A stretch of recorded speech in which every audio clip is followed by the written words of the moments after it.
നിങ്ങൾക്കറിയോ എങ്ങനെയാണ് മൊളോട്ടോ cocktail use ചെയ്യുക എന്നുള്ളത്?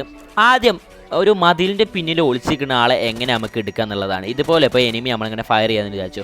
അപ്പോൾ നിങ്ങളെല്ലാവരും ചെയ്യുക നേരെ അതിൻ്റെ മുകളിലേട്ടാണ് കയറുക. അപ്പോൾ എന്താ വെച്ചാൽ എനിമിക്കൊന്നും പറ്റില്ല, എനിമിൻ്റെ ബാക്കിൽ പോയിട്ടാണ് പൊട്ടും. ഇത് ഒരു വട്ടം ഞാൻ എൻ്റെ ചാനലിൽ ഒരു വീഡിയോയിൽ പറഞ്ഞതാണ്. അത് നിങ്ങൾ ആദ്യം ചെയ്യേണ്ടത് വെച്ചാൽ ഈ ഒരു അതിൻ്റെ ടോപ്പിൽ വാളിൻ്റെ ടോപ്പിൽ പോയി പൊട്ടിച്ച് കഴിഞ്ഞാൽ ടോട്ടലി ഒന്ന് മൊത്തത്തിൽ പരക്കും. അപ്പോൾ എനിമിക്കും നല്ല ഡാമേജ് വരും.